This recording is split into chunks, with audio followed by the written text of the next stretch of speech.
warahmatullahi wabarakatuh. Kita berjumpa kembali dengan AMK2 Channel. Kali ini saya akan menyampaikan tutorial masih menggunakan PLC Omron dengan CX Designer-nya. Saya membuat ilustrasi tentang pelumasan untuk mesin-mesin yang digunakan di kapal. Sekarang saya akan membahas pelumasan basah atau wet sump, yang biasanya dikenal dengan pelumasan basah. Karena pada mesin 4 tang itu dikenal dua sistem pelumasan atau dua model pelumasan basah dan pelumasan kering, atau biasanya wet sump lubrication system dan dry sump lubrication system.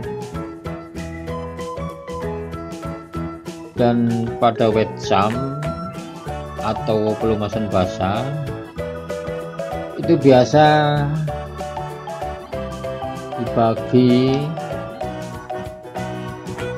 menjadi 3 sistem celup. Ada yang pakai sistem celup atau percik, biasanya untuk mesin-mesin kecil, itu digunakan di mesin-mesin kompresor udara. Sistem celup, sistem tekan. Kalau sistem tekan menggunakan pompa tekan untuk mengalirkan uli ke bagian-bagian mesin yang membutuhkan pelumasan.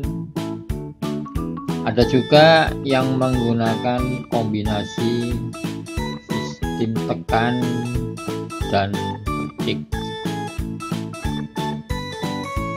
Kalau menggunakan sistem tekan itu mesin-mesin besar. Mari kita bahas di sini. Sudah saya tampilkan di gambar rancangannya ini untuk pelumasan basah atau wet sump. Jadi kalau untuk wet sump atau pelumasan basah itu uli ditampung di karter atau di ruang engkol. Jadi pada karter itu tempat untuk menampung uli, kemudian uli dipompa. Biasanya kalau mesin-mesin kecil tuh pompa olinya dikoppel dengan mesin itu sendiri. Ini untuk mesin pompa LO nya di sini mengisap dari karter, kemudian dialirkan ke cooler, ke pendinginan. Jadi uli didinginkan, kemudian keluar dari cooler menuju mesin. Di sini nanti udah masuk ke dalam, dialirkan ke bagian atas dan ke bagian bawah. Mari kita coba ilustrasinya seperti apa aliran olinya untuk pelumasan basah atau wet sump sistem ini. Saya menggunakan CX Designer PLC Omron. Kita simulasikan.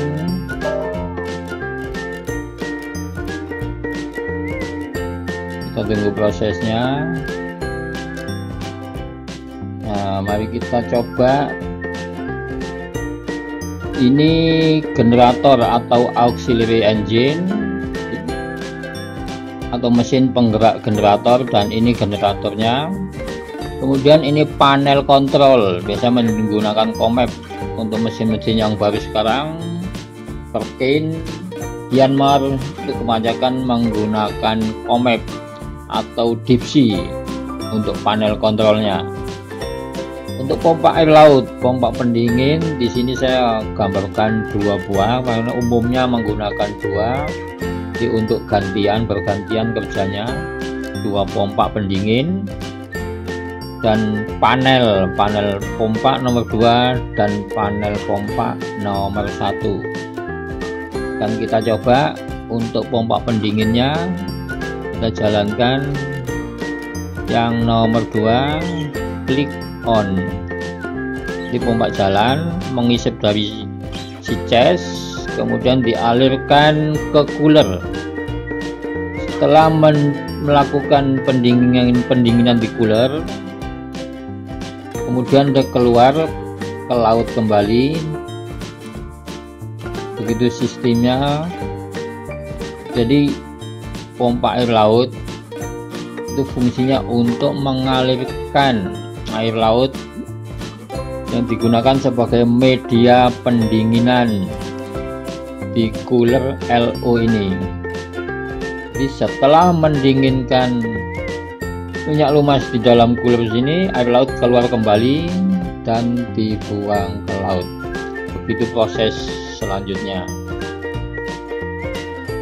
Kita juga bisa menggunakan 2 pompa. Seandainya satu pompa itu suhunya masih tinggi, belum normal, kita bisa menggunakan 2 pompa.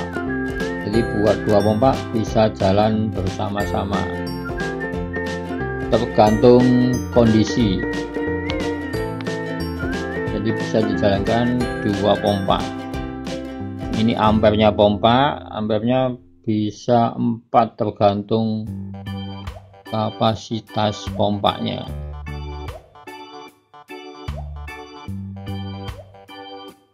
Kita gunakan 1 pompa saja untuk pergantian. Sekarang akan kita start untuk mesinnya. Pada saat mesin di start, pompa oli otomatis ikut jalan atau ikut bergerak karena dia dikoppel dengan mesin itu. Kita coba start. Di sini ada tombol start, di sini ada tombol stop. Kita start. Mesin jalan, pompa oli bergerak dan dia mengisap oli dari karter. Ini adalah ruang karternya. Diisap, dimasukkan ke cooler untuk didinginkan, kemudian keluar dari cooler, oli masuk ke mesin. Masuk ke mesin, ke bagian atas untuk melumasi rocker arm silinder 1 sampai 6. Jadi yang bagian atas ini yang perlu dilumasi adalah rocker arm dan push rod. Kemudian setelah melumasi, oli akan jatuh ke bawah, akan kembali ke karter lagi, dan kemudian diisap lagi oleh pompa, dialirkan kembali untuk pelumasan. Begitu dia kerja untuk selanjutnya. Dan oli yang di bagian tengah itu biasa digunakan untuk melumasi camshaft atau poros knock yang posisinya ada di tengah. Kalau untuk bagian bawah, oli akan mengalir untuk melumasi poros engkol, atau biasa dibilang di situ ada metal duduk dan metal jalan atau crank pin bearing. Metal duduk atau main bearing untuk yang pelumasan bagian bawah.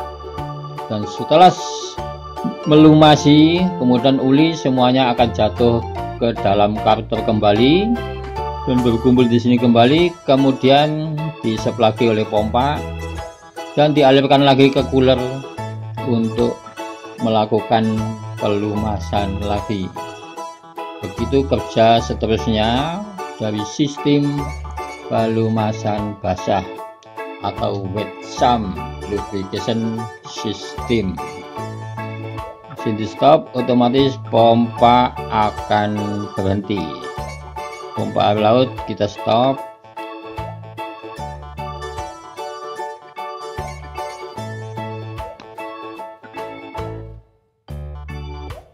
Coba akan kita start lagi pompa air lautnya. Ini ampernya masih turun. Kita lihat aliran airnya untuk pompa pendingin. Dari si cas dia mengalir di sepompa, kemudian ditekan, dialirkan ke atas ke cooler LO. Dari cooler LO keluar lagi kembali ke laut, dibuang ke laut.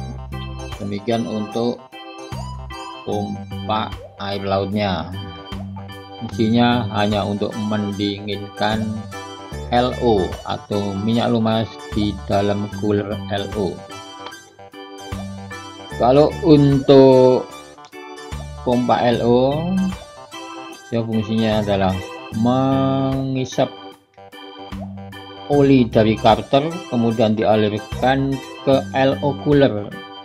Dari LO cooler ini kemudian keluar, dialirkan ke mesin, ke dalam mesin, bagian atas, bagian tengah, dan bagian bawah untuk melakukan pelumasan bagian-bagian yang bergerak untuk menghindari keausan atau gesekan. Demikian, terima kasih sudah menonton video ini. Sampai berjumpa kembali di video berikutnya.